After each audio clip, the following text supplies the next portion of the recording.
அருமையானவர்களே, இந்த நாளிலும் அவனுடைய வார்த்தையை நான் இடத்திலே கொண்டு வருகிறேன். ஏசாயா 43:11-12 ஆகிய வசனங்களை நான் படிக்கிறேன். நானே கர்த்தர், என்னை அல்லாமல் இரட்சகர் இல்லை. நானே அறிவித்து ரட்சித்து விளங்க பண்ணினேன். உங்களில் இப்படி செய்யத்தக்க அந்நிய தேவன் இல்லை. நானே தேவன் என்பதற்கு நீங்கள் எனக்கு சாட்சிகள் என்று கர்த்தர் சொல்லுகிறார். ஆமென். என்ன சொல்றாரு?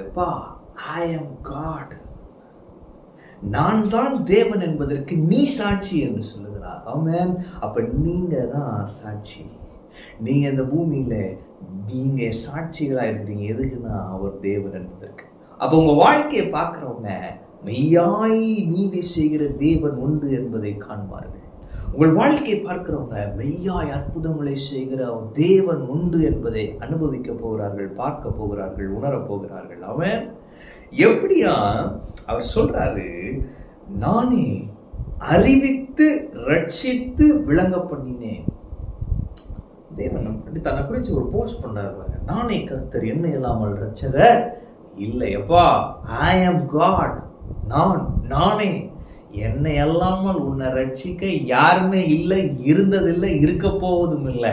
வாழ்க்கை நீ பாரு அப்படின்றார். அவன் கொஞ்சம் திரும்பி பார்த்தா தெரியும், நம்ம வாழ்க்கையில நம்மளை சிலர் கை விட்டுருக்காங்கல்ல, சிலர் அப்படி நம்மளை விட்டுட்டாங்க. நம்மளை அவங்க காப்பாற்றணுன்ற இந்த நேரத்தில் அவங்க நம்மளை விட்டுட்டு போயிட்டாங்கல்ல.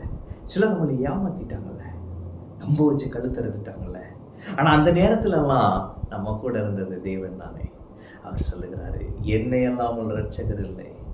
அவன் நம்ம ரட்சிக்க யாருமே இல்லை என்கிற நேரத்தில் நம்ம ரட்சிக்க வந்தாரே.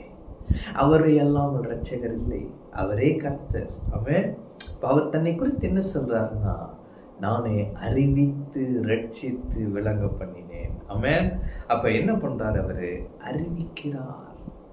இன்னைக்கு நான் சொல்றேன், தேவன் சில காரியங்களை உங்களுக்கு அறிவிக்கிறார். உங்களுக்கு நான் என்ன செய்ய போறேன்றதை உங்களுக்கு அறிவிக்கிறார். ஆமென். அவர் நான் உன்னை ரட்சிப்பேன் அறிவிக்கிறார். நான் உனக்கு நன்மை செய்வேன் என்று அறிவிக்கிறார். நான் உன்னை விடுதலை ஆக்குவேன் என்று அறிவிக்கிறார். அப்படி அறிவிக்கிற தேவன் என்ன செய்யறாரா? அறிவித்து ரட்சித்து சொன்னபடி செய்கிற தேவன். அவரு ஏதோ சொல்லி விட்டுட்டு போறவர் அல்ல. நிறைய பேர் நம்ம வாழ்க்கையில சொன்னாங்க, சொன்னது செய்யலையே. ஆனா இவர் அறிவித்து ரட்சிக்கிற தேவன். ஆமென். அவர் ரட்சிக்கிற கர்த்தர். என்னெல்லாம் சொன்னாரோ அதெல்லாம் செய்வார். காப்பாற்றுவேன்னு சொன்னாரா காப்பாற்றுவார். உயர்த்துவேன்னு சொன்னாரா உயர்த்துவார். விடுதலை ஆக்குவேன்னு சொன்னாரா விடுதலை ஆக்குவார்.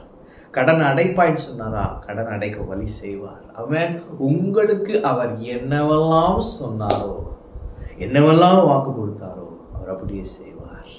அறிவித்து ரட்சித்து விளங்க பண்ணினேன். அவன் அவர் தான் யார் என்பதை விளங்க பண்ணுகிற தேவன். தம்முடைய வல்லமையினால் தான் யார் என்பதை விளங்க பண்ணுகிற தேவன். அவன் இன்று அவர் உங்கள் வாழ்க்கையில தமது வல்லமையை விளங்க பண்ணி தான் யார் என்பதை உங்களுக்கு வெளிப்படுத்துவார். அவர் யார் என்பதை அவர் விளங்க பண்ணுவார். அவன் அவரே தேவன். அவரை அல்லாமல் ரட்சகர் இல்லவே இல்லை. அவர் அறிவித்து ரட்சித்து விளங்க பண்ணுகிற கர்த்தர். அவரே தேவன் என்பதற்கு நீங்களே சாட்சி. ஆமென். உங்கள் வாழ்க்கையே சாட்சி.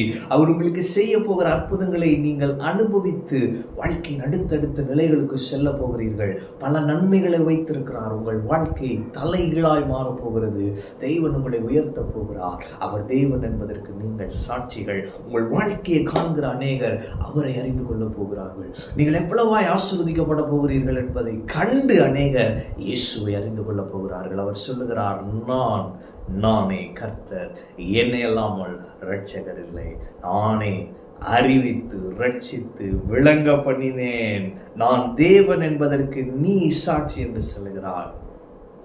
நீங்கள் சாட்சிகள். தேவன் அவர் யார் என்பதற்கு நீங்களும் நானும் சாட்சிகள். எனவே நம்முடைய வாழ்க்கை மாறப்போகிறது. நம்முடைய வாழ்க்கையே சாட்சியாக இருக்க போகிறது. நாம் அவர் தேவன் என்பதற்கு சாட்சிகளாய் வாழப் போகிறோம். பெரிய பெரிய நன்மைகளை அனுபவிக்க போகிறோம். ஆமென். கர்த்தர் உங்களோடு இருக்கிறார். கர்த்தர் உங்களை ஆசீர்வதிப்பார்.